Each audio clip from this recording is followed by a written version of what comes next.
Assalamualaikum warahmatullahi wabarakatuh. Alhamdulillahirrabbilalamin. Assalatu wassalam asrafil anbiya'i wal mursalin wa ala alihi wa sahbihi wa salim ajma'in amma ba'du. Puji syukur kita haturkan pada Allah Subhanahu wa taala. Dengan rahmat dan kasih sayangnya kita dapat menjalankan ibadah puasa Ramadan dengan keadaan sehat walafiat.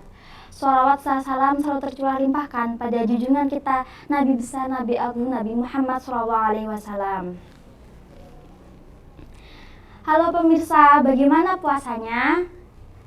Di puasa yang sudah mendekati 7 hari ini, kira-kira apakah teman-teman tidak ada yang mokel? Semoga tidak ada ya, karena puasa itu adalah kewajiban. Kalau teman-teman membatalkan puasa tanpa adanya suatu kesengajaan, itu haram hukumnya dan dicatat suatu dosa.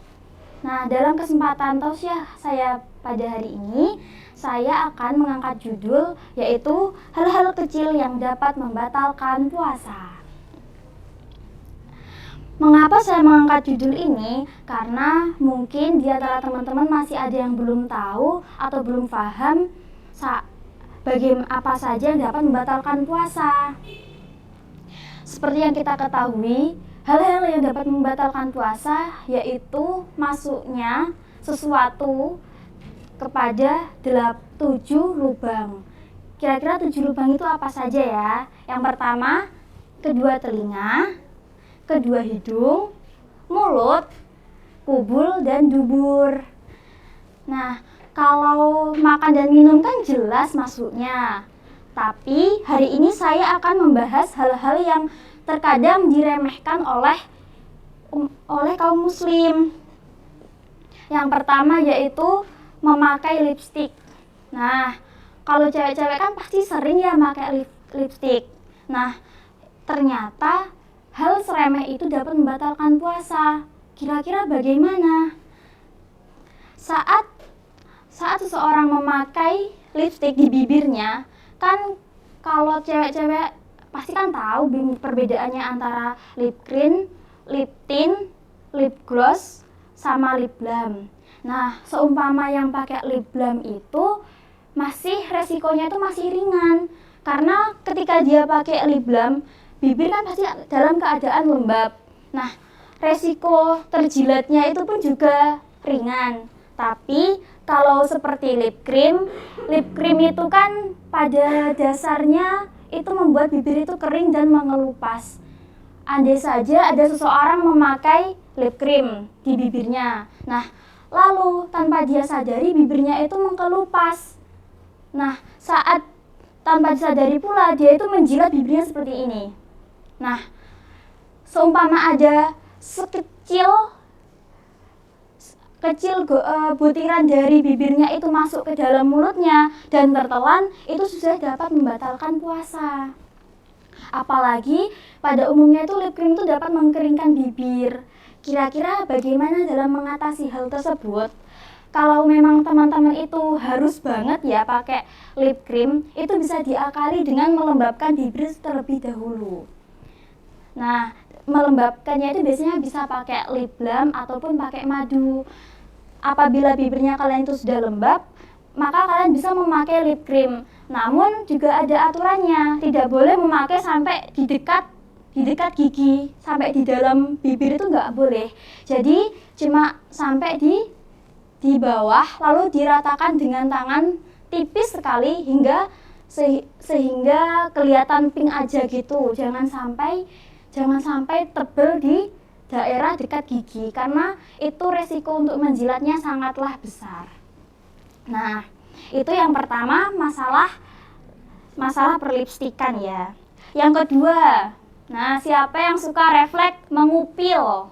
Mengupil itu kalau tidak bulan puasa nggak apa-apa, tapi kalau waktu puasaan kalian mengupil, itu termasuk membatalkan puasa. Karena memasukkan sesuatu kepada lubang yang ada dalam tubuh itu membatalkan puasa.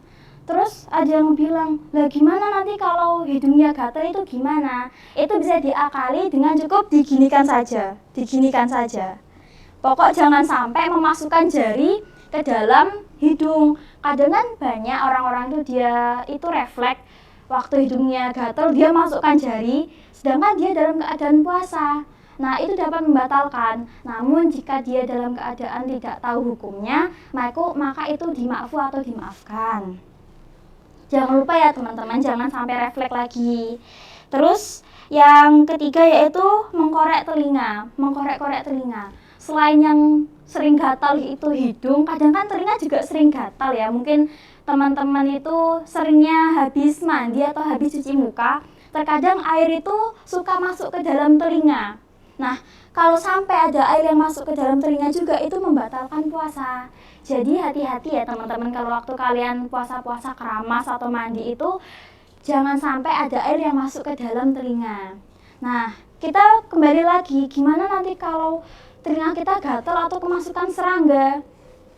Ketika telinga kalian gatal, kalian cukup ambil sesuatu yang dapat menyumpal seperti tisu. Nah, tisu atau kapas itu jangan sampai masuk ke rongga telinga, tapi jika masuknya itu masih bisa dilihat oleh mata manusia, itu masih tidak apa-apa. Tapi kalau kalian pakai curekan telinga yang panjang itu terus masuk ke dalam rongga, nah itu dapat membatalkan puasa gitu. Jadi seumpama kalian tidak sengaja sudah terlanjur kemasukan air ke dalam telinga, terus kalian bingung, itu jangan dikorek-korek telinganya, cukup kalian miringkan kepala lalu dipukul-pukul di sini, atau tidak, kalau gitu kalian loncat-loncat aja, itu bisa mengeluarkan air yang dalam telinga. Ya, itu tentang hidung dan telinga ya. Terus yang terakhir ini dalam kondisi sakit. Nah, kan seseorang itu bisa dikatakan boleh tidak menjalankan puasa saat sakit. Namun terkadang ada seseorang itu cuma pilek, tapi dia tetap puasa. Nah, kira-kira dalam sakitnya dia itu tidak membahayakan, itu puasa tidak apa-apa. Tapi saat puasanya pilek itu sangat rawan dalam membatalkan puasa. Kenapa? Karena pilek kita kan mengeluarkan lendir dari hidung.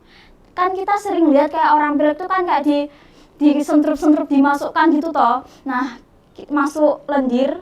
Nah, kalau lendirnya itu yang dari hidung masuk ke rongga tenggorokan, lalu kok kalian telan, itu batal. Kalian kan sering ya waktu sakit itu pilek, pasti kalian merasakan ada lendir yang turun dari hidung ke rongga tenggorokan. Apabila kalian menelan lendir itu, maka itu batal puasa kalian. Tetapi hal tersebut dijabarkan oleh dua pendapat. Ada yang mengatakan itu boleh, ada yang mengatakan itu tidak boleh. Yang mengatakan itu boleh karena dasarnya lendir yang diciptakan itu dari tubuh, dan pasti itu bukanlah hal yang asing.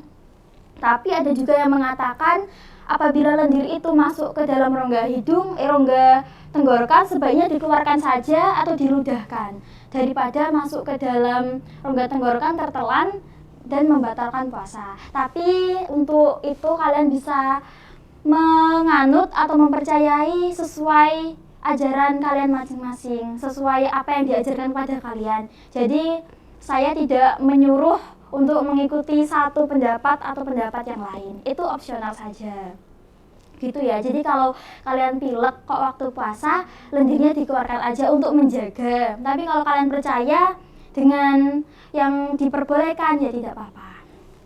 Mungkin itu saja tausiah yang dapat saya sampaikan.